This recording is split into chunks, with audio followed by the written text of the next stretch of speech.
Realmente nos quedan 4 capítulos y estamos ahora entrando a esta parte de lo que sería la semana de lo que va a ser la crucifixión de Jesús. Y hay una historia en este pasaje que vamos a leer hoy muy interesante, así es que Mateo 20, vamos a leer todos esos primeros versículos. Hay una conexión en estos primeros versículos con la parábola que viene luego. Todo eso es en un solo texto. Así es que otra vez Lucas capítulo 20. Vamos a estar leyendo los versículos del 1 en adelante. ¿Lo tenemos todos? Muy bien. Dice el texto: sucedió un día que enseñando Jesús al pueblo en el templo y anunciando el evangelio, llegaron los principales sacerdotes y los escribas con los ancianos y le hablaron diciendo: dinos, ¿con qué autoridad haces estas cosas? ¿O quién es el que te ha dado esta autoridad? Respondiendo Jesús les dijo: os haré yo también una pregunta. Respondedme. ¿El bautismo de Juan era del cielo o de los hombres? Entonces ellos discutían entre sí diciendo: si decimos del cielo, dirá, ¿por qué pues no lo creísteis? Y si decimos de los hombres, todo el pueblo nos apedreará, porque están persuadidos que Juan era profeta.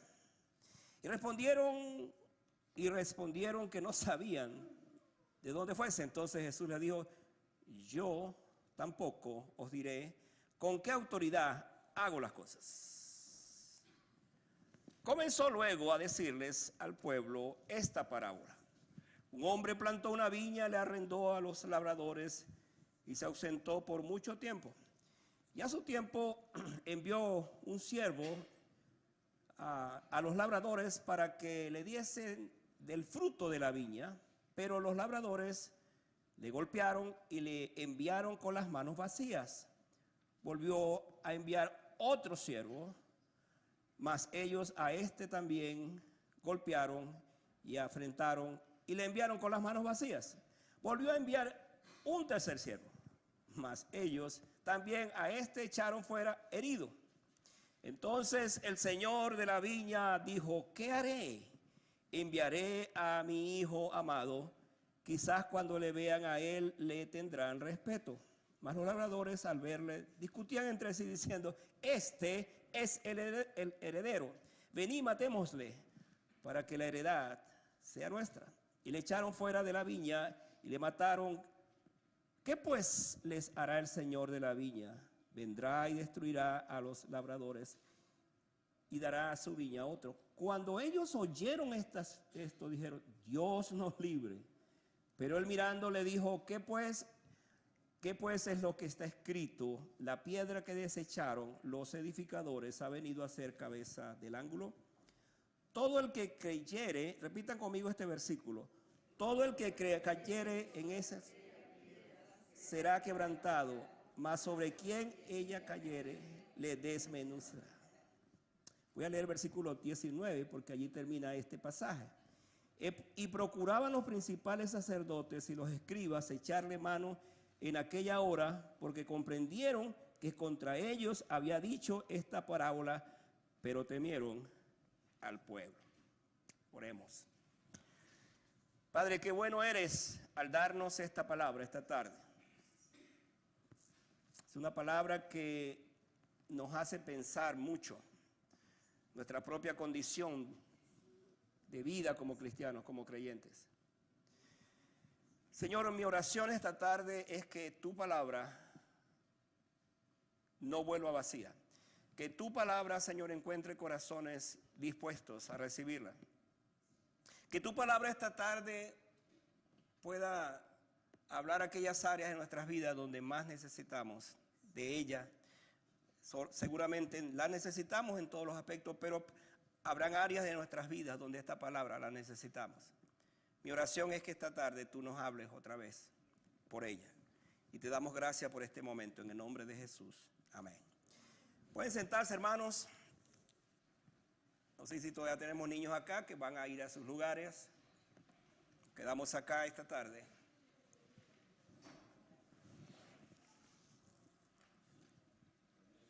El tema de hoy lo titulamos La piedra desechada. Ese es el tema que nos sugiere este pasaje, la piedra desechada. Vamos a entender esta tarde por qué la importancia de este tema. Así que, mis amados hermanos, al llegar a este pasaje no estamos simplemente ante un relato meramente histórico. Estamos ante la palabra viva del Dios Santo que hoy nos examina nuestros corazones. Aquí no solo vemos lo que aquellos hombres hicieron con Cristo al desecharlo, aquí vemos también lo que el hombre natural hace al desechar también al Hijo de Dios. Piense por un momento en esto, para que captemos el mensaje, la introducción del mensaje. Piensa en una gran construcción, por ejemplo. Entre muchas piedras los hombres toman una, la juzgan y sin valor y la arrojan a un lado. Pero de repente aparece el arquitecto y se da cuenta que esa piedra que fue desechada es la piedra más importante del edificio. Por lo menos ese es el trasfondo de este pasaje cuando se habla de la piedra angular. De esta manera, cuando hablamos de Jesucristo, pensamos en la misma historia. Los hombres de ese tiempo desecharon a esa piedra, la resistieron y la pusieron fuera. Pero Dios en su soberanía le exaltó como la piedra principal. Y de eso vamos a ver luego. Y en la medida que avanzamos en el texto, veremos cómo ese rechazo fue creciendo. Primero, resistieron su autoridad. Luego despreciaron la voz de Dios. Después levantaron su mano contra el Hijo amado. Y finalmente tropezaron en esa piedra. Tropezaron en la misma piedra, como dice ese dicho popular. Que el Señor nos conceda oír esta porción de su palabra con reverencia, con humildad y con un corazón dispuesto a recibir, a rendirnos a Cristo, quiero decir. Así que de esta manera vamos a seguir el movimiento ascendente de este pasaje, pensando en el tema otra vez, la piedra desechada. Quiero que usted otra vez se ubique en el tema para que entendamos esto. Quizás la palabra piedra desechada para nosotros como que no tiene mucho valor hoy día, porque otra vez era muy popular en ese tiempo que las construcciones necesitaban una piedra angular. Los ingenieros de ese tiempo y los modernos saben cuán importante es esa piedra que une el edificio. Es la piedra clave y sin esa piedra el edificio se derrumba.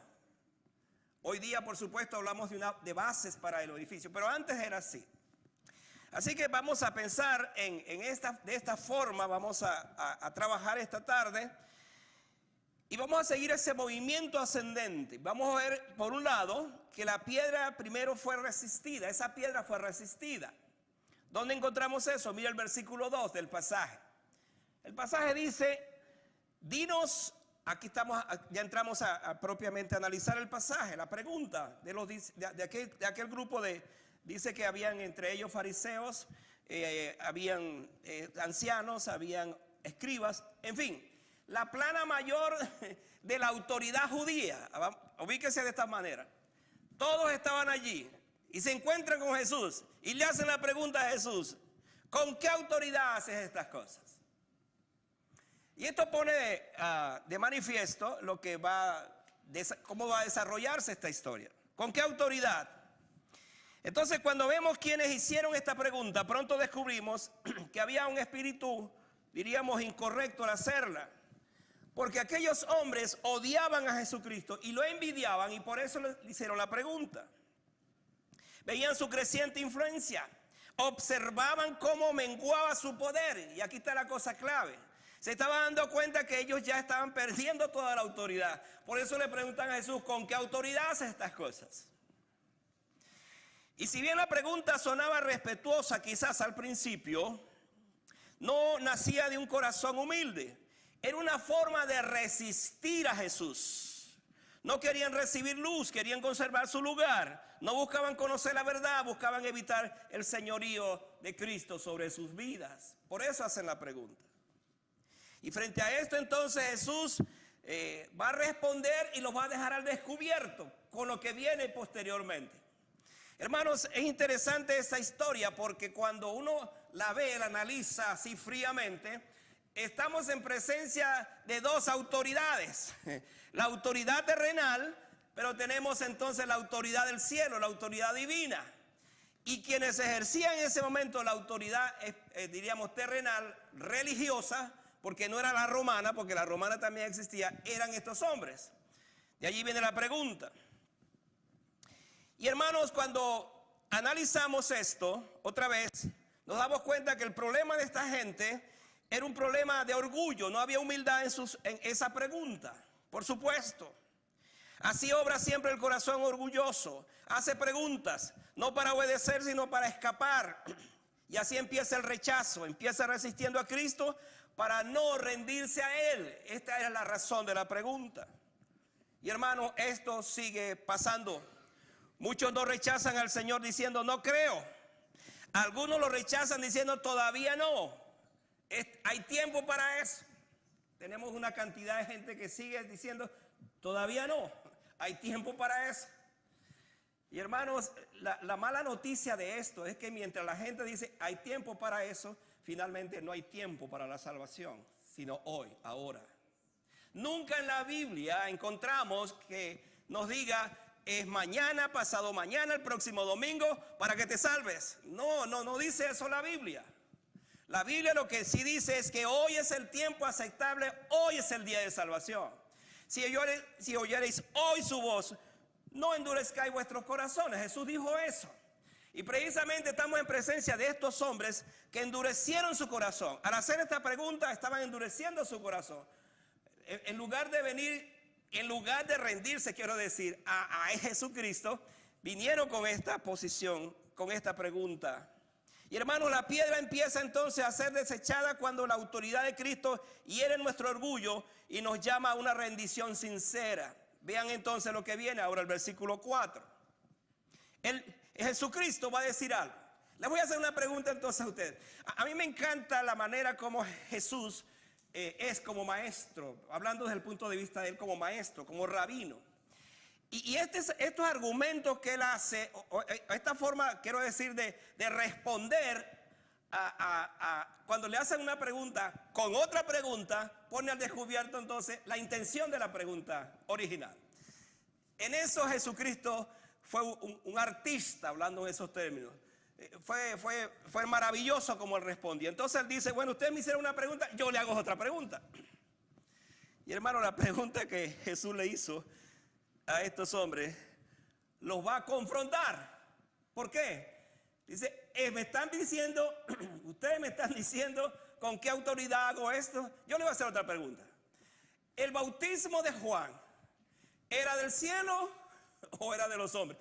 Ahora imagínense por un momento que estos religiosos sabían que Juan el Bautista fue el último profeta que vino, por supuesto, desde el Antiguo Testamento.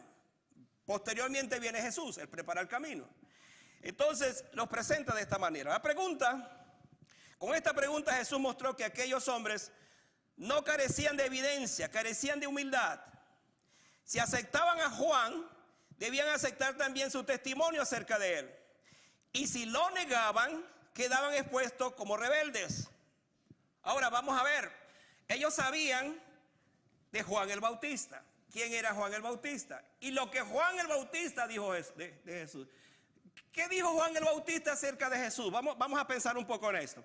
Dice que cuando lo vio, dijo, he aquí el Cordero de Dios que quita el pecado del mundo. Luego, en ese análisis, en ese conocimiento que tenía Jesús, él dijo, yo no soy digno de desatar el calzado de sus pies. También dijo estas palabras, es necesario que yo crezca, que él crezca y que yo mengüe. Él habló acerca de que yo bautizo con agua, mas el que viene detrás de mí bautizará con el Espíritu Santo y fuego. Ellos sabían esto, ellos conocían quién era Juan el Bautista. Entonces con esta pregunta el Señor respondió con sabiduría y dejó claro que su rechazo nacía del orgullo. No eran buscadores sinceros de la verdad, eran defensores del poder. A ellos no les interesaba la obra de Cristo, les interesaba era que estaban perdiendo el poder. Y hermano, así ocurre hoy. Muchas veces el hombre no rechaza a Cristo por falta de prueba, sino porque no quieren someterse a lo que Él quiere que hagamos y que se haga. La evidencia puede estar delante de sus ojos, pero un corazón endurecido siempre buscará una salida antes de una rendición. La luz no aprovecha el cierre de los ojos. Cuando Dios habla con claridad, la cuestión ya no es información, la cuestión es obediencia. Este era el problema de esta gente. Ellos sabían quién era Jesús. Habían hecho una pregunta no porque querían más información, sino para ver si Jesús tambaleaba y le decía otras cosas, y ellos entonces aseguraban su poder. De hecho, más adelante cuando le crucifican, ellos dicen: nosotros somos los que mandamos acá, nosotros somos los que tenemos la autoridad. Pero por supuesto la historia va a decir otra cosa, porque al final ellos tendrían que reconocer que verdaderamente Jesucristo era el Mesías y es el Mesías. Entonces, hermanos, la evidencia puede estar otra vez delante de los ojos. Y es importante que ante esta pregunta, ante este planteamiento de las autoridades religiosas, entendamos que lo más importante aquí del pasaje es mostrarnos que no solamente Jesús tiene la autoridad desde todo punto de vista, sino que Jesús tiene el mensaje que seguramente, y es así, cambia la vida de las personas. Aquí vemos entonces que el rechazo a Cristo no comenzó con violencia abierta. Pasa de resistirla a rechazarla, y en este sentido el Señor entonces nos va a presentar algo diferente. Ahora, vamos a ubicarnos de esta forma. Al principio estoy hablando de que es la piedra, en este caso, primero fue resistida por esta gente. Pero ahora vamos a ver que esa piedra fue rechazada una y otra vez. Y esto es lo que va a hacer grande este pasaje y nos va a mostrar tremendas lecciones. Fue rechazada una y otra vez, por eso presenta la parábola. Hermanos, para que simplemente sepamos esto, en estos mensajes que estoy predicando y con ese lema que tenemos, certidumbre en tiempo de incertidumbre, recordemos que hay conexiones de un pasaje con otro. La parábola que Jesús va a presentar ahora no está desconectada de lo que está diciendo anteriormente. Al contrario, hay un contexto. Entonces Jesús viene y presenta en el versículo 9 y nos dice: un hombre plantó una viña y se ausentó por mucho tiempo. Estoy resumiendo el versículo, usted puede seguirlo allí. Ahora, aquí hay cosas que son bien interesantes que debemos estar analizándolas. Esta es una de las pocas parábolas relatadas más de una vez. Y déjeme decirle esto, que en este pasaje quiero decir, aparece en los 3 evangelios, y cuando una idea se repite varias veces, 3 veces por ejemplo en este caso, pues lo que estamos hablando es de la importancia que tiene esa historia para nosotros, en este caso esa parábola. De este modo, una triple repetición nos señala su importancia. El énfasis será que el rechazo a Cristo se va formando poco a poco en un corazón que se acostumbra a resistir al Señor. Este es el énfasis y esto es lo que Jesús está afirmando aquí. Un rechazo que se da una vez y se sigue dando otra vez. Ahora, aquí hay un asunto que hay que estudiarlo bien, hay que analizarlo y hay que digerirlo, mis amados hermanos, porque cuando un corazón resiste una vez el llamado de Dios y no le da una respuesta a su corazón, va a seguir resistiendo. Y la próxima vez va a seguirlo resistiendo. Y así lo va a seguir resistiendo. Y como el faraón de la historia que nosotros conocemos, resistió una vez, volvió a resistir, entonces Dios le endureció el corazón hasta que lo destruyó totalmente. Ahora, ¿a dónde quiero llegar con esto, hermanos? Porque este pasaje, esta parábola nos va a mostrar precisamente eso. Que cuando hay un rechazo una y otra vez, entonces la condición de ese corazón queda expuesto a un peligro muy fuerte, muy serio. Porque llega el momento que ha resistido tanto ese corazón que ese corazón es insensible. Déjeme ponerlo de esta forma. Cuando una persona escucha una y otra vez el evangelio, el Señor le habla, el Señor le habla, pero resiste y resiste, entonces su corazón o el corazón de esa persona se va endureciendo, no es sensible. Y hay un peligro enorme en eso, porque a la hora de la verdad, cuando se quiere entonces buscar al Señor, el corazón se endureció tanto que así se queda en esa condición. En la parábola el dueño representa a Dios, vamos a verlo de esta manera. La viña representa al pueblo, los labradores a sus líderes religiosos. Fíjense cómo Jesús va poniendo cada cosa en su lugar. Voy a repetir esto. En la parábola el dueño representa a Dios, la viña representa al pueblo, a Israel, los labradores a todos los religiosos y por supuesto los siervos. ¿A quiénes representan los siervos? A todos los profetas que hasta ese momento vinieron. Ahora vean esto para que entendamos toda la parábola, porque de alguna manera u otra estos siervos son los que son rechazados. Entonces cuando uno conecta todo esto, Jesús está repasando lo que pasaba en Israel. Israel fue el pueblo de Dios, pero recibió a muchos profetas. Y al final, todos o muchos de ellos fueron rechazados. Algunos los mataron, no le creyeron. Por supuesto, ante esta condición, el corazón comenzó a endurecerse. Ahora, vamos a verlo de esta manera. Cada mensajero fue despreciado. Y antes de rechazar al Hijo, ya había entonces una larga historia de resistencia a la voz de Dios. Así sucede también con el pecador. Hay una resistencia permanente. Pero ya cuando uno lee la Biblia, en Juan 1:12 dice: a lo suyo vino y los suyos no le recibieron.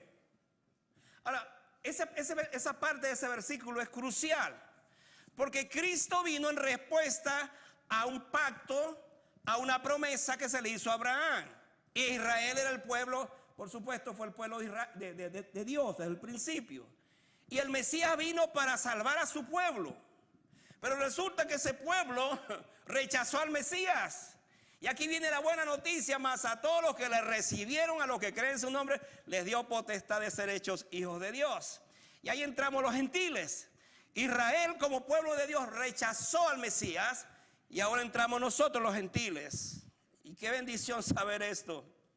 Entonces, cuando hablamos de esta parte de la resistencia, quiero decir que la persona resiste una convicción, luego desprecia una exhortación, después posterga el arrepentimiento y finalmente se endurece. Hermano, nadie cae de un solo golpe. Hablando de estos términos, hay un proceso. Ahora, vean la ironía de esto. En la vida cristiana, en la vida de un no creyente, quiero decir, debiera haber un proceso de ir conociendo y conociendo y conociendo hasta que conozcas al Señor Jesucristo, porque se le va revelando. Pero en este pasaje encontramos algo que usted tiene que pensar, y es que si usted escucha al Señor una vez, lo vuelve a escuchar, usted siente en su corazón la necesidad de buscarlo, de conocerlo, de tenerlo, pero finalmente entonces usted lo rechaza y lo rechaza y lo rechaza. Entonces prepárese, porque su corazón se puede endurecer para perdición. Y esta no es la verdad del Evangelio. La verdad del Evangelio es otra. La verdad del Evangelio es que nos ha dado precisamente la oportunidad. ¿Qué dice el versículo 10? Dice: pero los labradores, volviendo a la parábola, porque el dueño de la viña, por supuesto, envió a su siervo. Dice que le golpearon y le enviaron con las manos vacías. Ahora, por favor, sígame, porque aquí vamos a entender el corazón de la parábola y a entender lo que Jesús está diciendo. La conducta de los labradores malvados es una viva representación de la relación del hombre con Dios. Y esto pasó con Israel como nación, como he dicho, y sigue pasando hoy con el que rechaza al Señor. Aquí el rechazo empieza a manifestarse abiertamente. El siervo viene en nombre del dueño a pedir ¿qué? Fruto legítimo, porque era natural. El dueño se fue lejos, dejó arrendada su viña a unos labradores. Todo esto es bien interesante, la forma como Jesús describe esa parábola. Dejó en manos de ellos y entonces envía a su primer siervo. Es tiempo, está calculando, es tiempo de la cosecha, es tiempo de la cosecha de las uvas, porque de eso viene la palabra, de ahí viene la palabra viñedo. Entonces cuando envía a su primer siervo, que ya tiene la cosecha lista, mire lo que pasa. Dice, los labradores, en lugar de recibirlo y de darle el fruto, le golpearon y le enviaron con las manos vacías. Esta palabra, manos vacías, hermano, no está por casualidad, y aquí hay una enseñanza extraordinaria para nosotros. Vamos a verlo de esta manera. No solo se niegan a dar lo que le corresponde, también se levantan contra quien viene con autoridad. Enviarlo con las manos vacías fue negar al dueño sus derechos sobre la viña. Así obra el pecado. Quiere disfrutar de los beneficios de Dios, pero no se rinde en obediencia, ni gratitud, ni tiene frutos. El hombre natural quiere la viña, pero no al Señor de la viña. Esta es la esencia de esto. Quiero la viña, quiero ser parte de la viña, pero no quiero someterme al dueño de la viña. Y aquí, hermanos, otra vez, aplicándolo a nuestras vidas como creyentes. Si nosotros no nos sometemos al dueño de la viña, que siempre viene para pedir de nosotros los frutos, entonces al final va a resultar que nuestras manos están vacías también. No tenemos nada que darle, porque estamos tan distraídos en otras cosas, haciendo otras cosas, que perdemos de vista que el dueño de la viña viene a buscar frutos en nosotros. Esta es una verdad que a veces los creyentes no entendemos, y vivimos nuestra vida como nos parezca, y el Señor se acerca constantemente buscando frutos en el caso de nosotros como creyentes, porque Él espera que demos frutos. Cuando el corazón se acostumbra a retener lo que le pertenece a Dios, pronto también resistirá toda voz que venga en su nombre. ¿Qué estaba pasando entonces? Él envió una vez a un siervo, envió otra vez a otro siervo, envió otro siervo, y los labradores hicieron lo mismo. Dice Mateo y Marcos en el mismo relato que a uno de ellos lo mataron. Aquí dice que lo hirieron, pero a otros lo mataron. Pero en todo se ve que ellos simplemente regresaron con las manos vacías. Los que fueron salvados llegaron ante el dueño, le dijeron, aquí estamos con las manos vacías. ¿Por qué están? Porque los labradores que tú dejaste, los que le arrendaste la viña, simplemente nos golpearon y no quisieron recibirnos. Hermanos, darle a Dios manos vacías es vivir recibiendo sus bondades sin responder en obediencia. En la vida cristiana uno puede ver cómo Dios te bendice, todos los días te bendice, te da cosas, te llena de cosas. Pero al final del día, si tú no tienes una obediencia hacia Él, simplemente le está diciendo, mira, aquí está, Señor, mis manos también vacías. Y recibimos del Señor. Estamos insertados en la viña. Él viene para buscar los frutos y le decimos, aquí está, Señor, mis manos vacías. ¿Es así su corazón? ¿Es así su vida? ¿Es así su proceder? Pero el rechazo no se detiene con los siervos. Aquí viene lo interesante de esta parábola.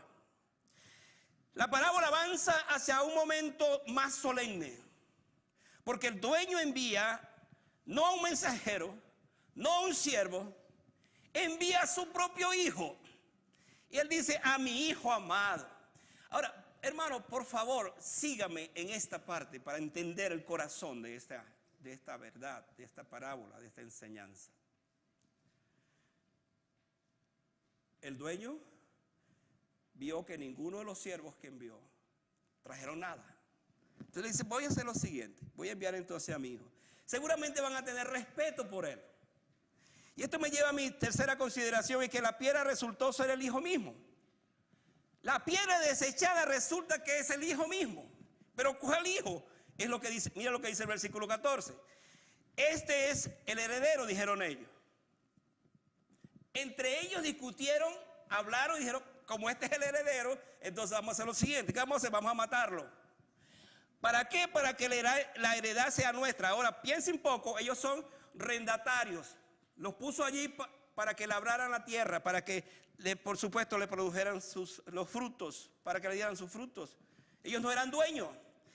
Y entonces, el dueño como dice, hace lo último, y es enviar a su propio hijo. Al hablar de esta manera, entonces ellos llegaron a la conclusión que como era el hijo, era el heredero en este caso, pues había que matarlo para quedarse con la heredad. Con esto Jesús entonces plantea una situación completamente diferente. Los labradores reconocen al heredero y precisamente por eso deciden matarlo. No quieren rendir cuenta, no quieren someterse al dueño, quieren quedarse con la viña sin reconocer la autoridad de Jesús. Entonces el hijo amado es el hijo del dueño, pero el corazón pecador no quiere a Dios en el centro, quiere gobernarse a sí mismo, y esta es la condición de esta parábola. Lo que Jesús nos está enfocando con esto es que quien desecha al heredero termina perdiendo la heredad misma, porque es un usurpador. El pecado no se conforma con una desobediencia, quiere destronar en este caso al mismo Señor. Y esto es lo que hace la obra del pecado en nuestras vidas. Y aún nosotros siendo creyentes, si Jesucristo no está en el centro de mi vida, gobernando como debe ser mi corazón, entonces poco a poco voy destronando, mi corazón va ocupándose de otras cosas.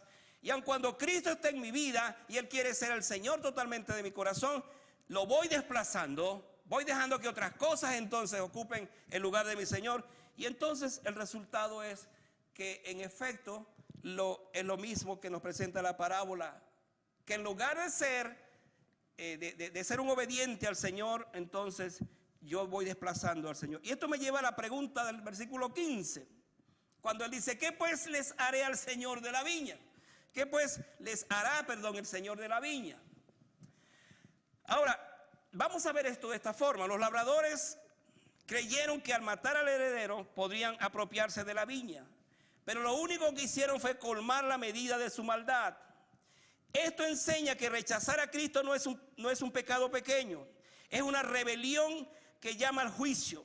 El dueño en este caso vendrá, hablando por supuesto del Salvador, defenderá su honra, vindicará a su hijo y quitará la viña de las manos rebeldes. Hermanos, esto nos habla de que la paciencia de Dios tiene un límite. Véanlo de esta forma, veámoslo de esta manera. Esta parábola nos está hablando de una forma directa de lo que vino a hacer Jesucristo. Jesucristo vino otra vez a su pueblo, vino a los suyos, pero no le recibieron. ¿Qué merecía Israel, por supuesto, pensando en eso?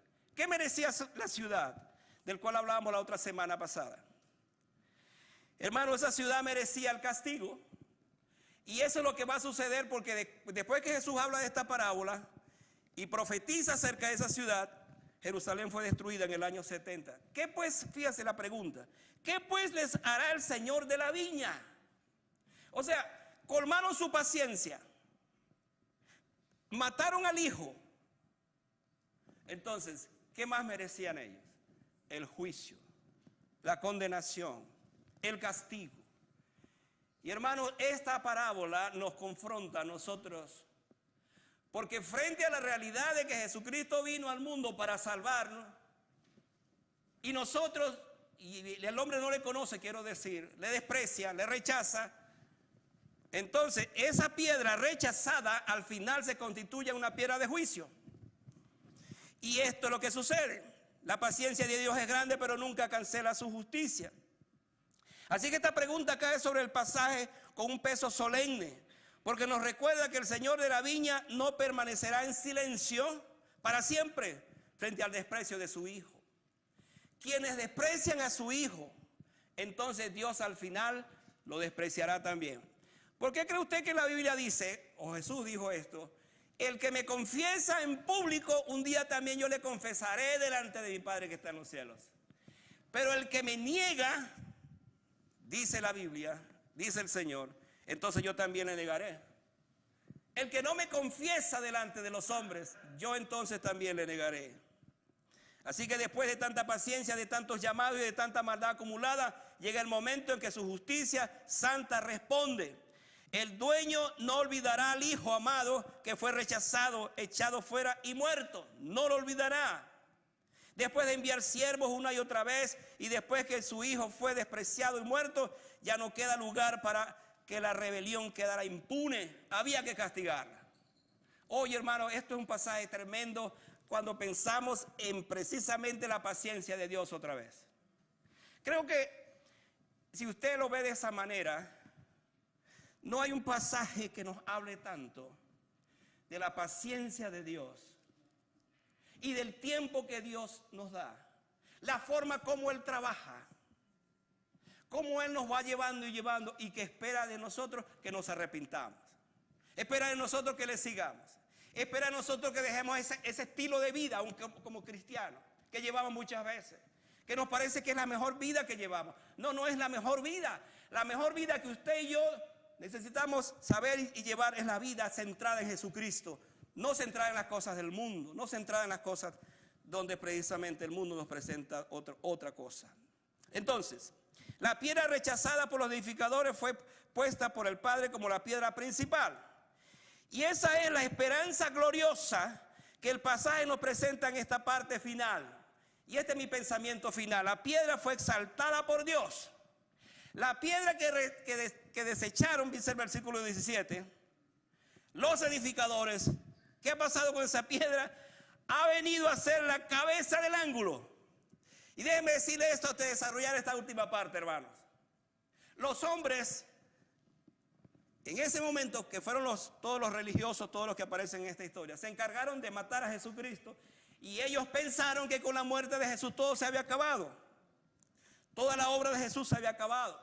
De hecho, hermanos, cuando Él murió en la cruz del Calvario, cuando pasó ese proceso, todos dijeron: por fin vencimos al Galileo, por fin vencimos al Mesías.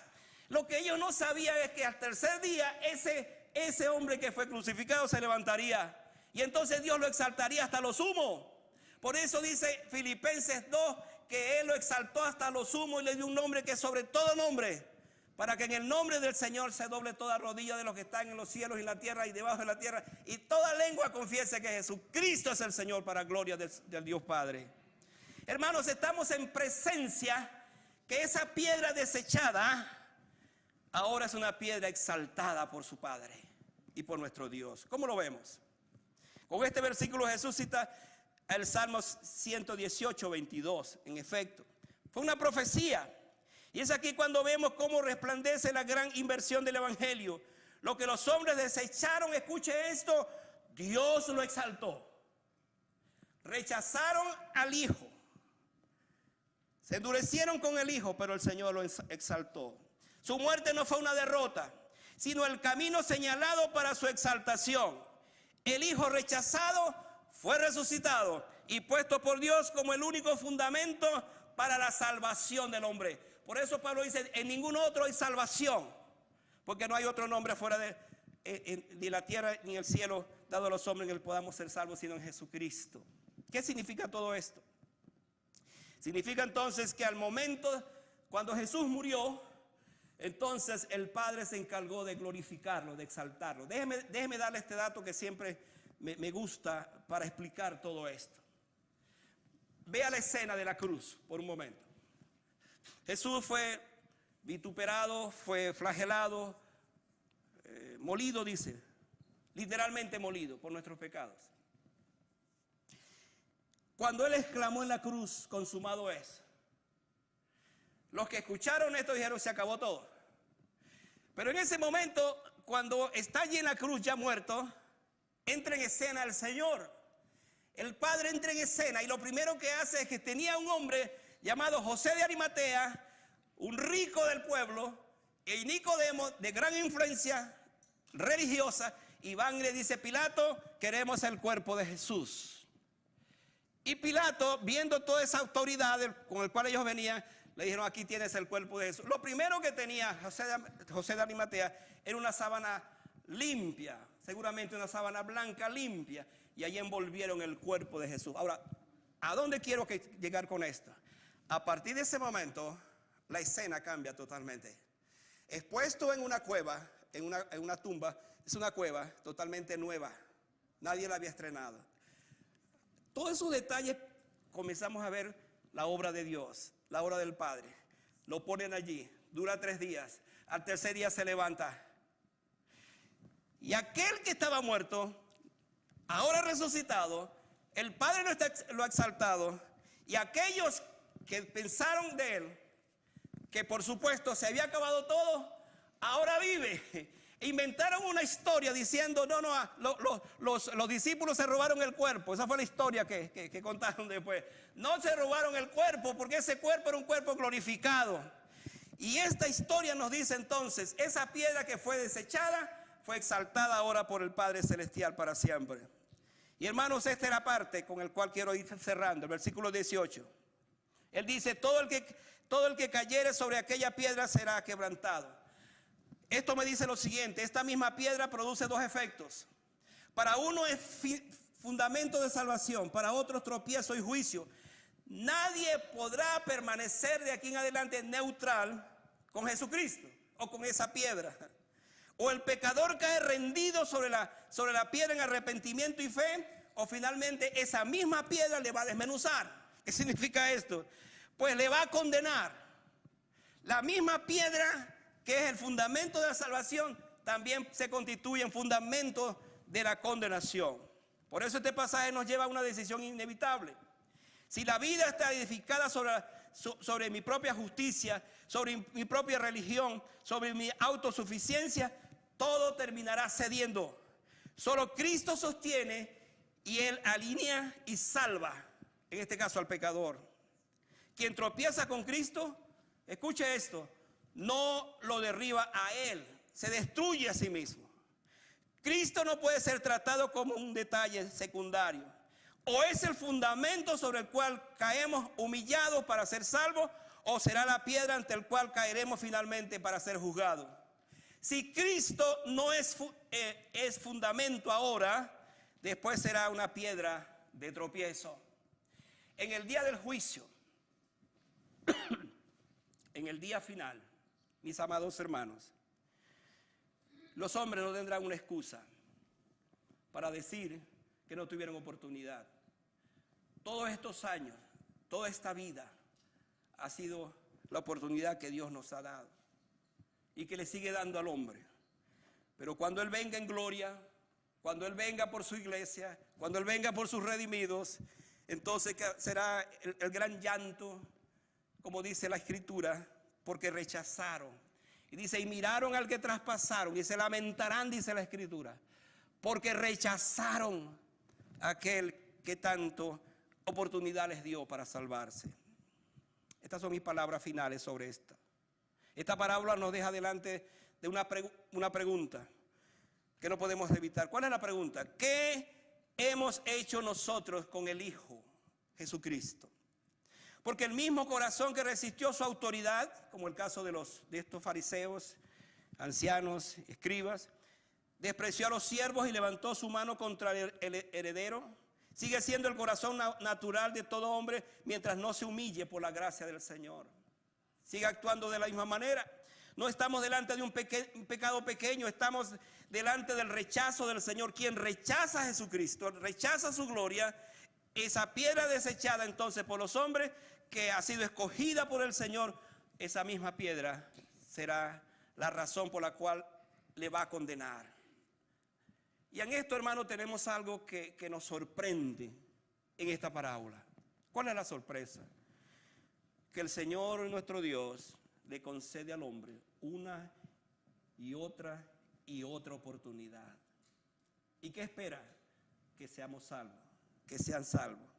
Hoy el llamado del Evangelio es claro: abandone toda resistencia, renuncie a toda su justicia, ríndase al señorío de Cristo. Bienaventurado el pecador que es quebrantado y ahora delante de Él, porque hallará misericordia, perdón y salvación. Ese pecador es bienaventurado, pero el pecador que rechaza, que endurece su corazón, no será bienaventurado al final. Terrible día para que le espera aquel que rechaza al Señor. Entonces, que el Señor, hermano, por su gracia soberana nos conceda no resistir a Cristo, sino descansar sobre Él, porque eres la roca eterna de los siglos. Es la roca de nuestra salvación. Es la roca de nuestro refugio. Es la roca que aparece en la Biblia como la roca de donde precisamente que dice la Biblia que seguía a los judíos en el desierto, y de esa roca emanaba agua, un símbolo del Espíritu Santo. Hoy el Señor te dice: no resistas a aquel que te ofrece salvación y vida eterna. Que nuestro corazón no sea como esta gente que dijo: ¿con qué autoridad haces estas cosas? Ellos no estaban o estaban conscientes de que estaban rechazando a aquel que vino para ellos, que murió por ellos, que se entregó por ellos. Y ahora nosotros, frente a esta palabra, frente a esto que he dicho, esa piedra desechada es la cabeza del ángulo. Esa piedra desechada es la que afirma la estructura de todas las cosas. Jesucristo es el fundamento. No hay otro fundamento. No hay otra piedra. Esta es la piedra que fue desechada, pero que ahora es la piedra de la salvación. Hay dos cosas que podemos hacer hoy para que oremos cuando tú escuchas esta palabra. Una es rendirte, u otra es rechazar. No hay opciones, no hay términos medios, no hay vida neutral. Mi consejo, el consejo de la palabra, es que si escuchas hoy su voz, no endurezcas tu corazón. No lo endurezcas. Y frente a esta palabra expuesta, frente a este mensaje que nos deja el Señor en su palabra, Él le está diciendo: aquí estoy. Esta es la oportunidad. Te sigo llamando. Y hermanos, ante el llamado de Dios, como dije, y afirmo esta verdad, hay dos cosas. O sensibilizo mi corazón y sigo buscando, pero con un corazón ferviente, sigo explorando. O simplemente cierro mi corazón y rechazo, y al final entonces mi corazón se va a endurecer. Pero hermanos, no es esto lo que el Señor quiere. Lo que el Señor quiere de nosotros es que nuestro corazón sea sensible, y que si hoy escuchamos su voz, como en efecto la estamos escuchando hoy, le podamos decir: Señor, aquí está, mi vida te pertenece, mi vida es tuya, te la rindo a ti. En la quietud de su corazón, cierre sus ojos por un momento y póngase de pie. Yo quiero animarle en esta hora a dos cosas mientras vamos terminando esta parte. Mientras terminamos este mensaje, hay una invitación que queda abierta. En estos días alguien me dijo: pastor, sigo escuchando. Pero me dijo algo maravilloso: mi corazón sigue abierto. Mi corazón está sensible. Mi consejo fue: sigue con ese corazón sensible, pero no resistas más la voz del Señor. No prolongues más tu entrega, porque ninguno de nosotros sabe el momento cuando vivirá o hasta dónde vivirá. El Señor te dice hoy, no mañana, ahora. Por otro lado, en tu corazón debes revisar esta tendencia, esta inquietud interna que puedas pensar, quiero decir, o puedas dejar, quiero decir, que tu corazón se endurezca de oír, y en lugar de tomar una decisión, que tu corazón siga endurecido. ¿Cuál es la oración que vas a hacer esta tarde? Una oración muy franca, muy sincera. Señor, he oído tu palabra una vez más esta tarde, y este pasaje me confronta, esta parábola me confronta. He visto en esta parábola la paciencia que tú has tenido como el dueño de la viña. Enviaste siervos una y otra vez, fueron rechazados. Enviaste a tu hijo, también fue rechazado. ¿Qué más? ¿Qué más? ¿Qué más hará el dueño de la viña? Sino destruir a los labradores. Es una figura que nos ilustra que la paciencia de Dios se agota. Como en los días de Noé, la paciencia de Dios se agotó, decidió destruir a la humanidad. En el día de hoy, aguardamos por el juicio final. La paciencia de Dios se agota frente a tanta maldad, frente a tanto pecado, frente a tanto rechazo. Y el día llegará cuando ya no habrá más tiempo.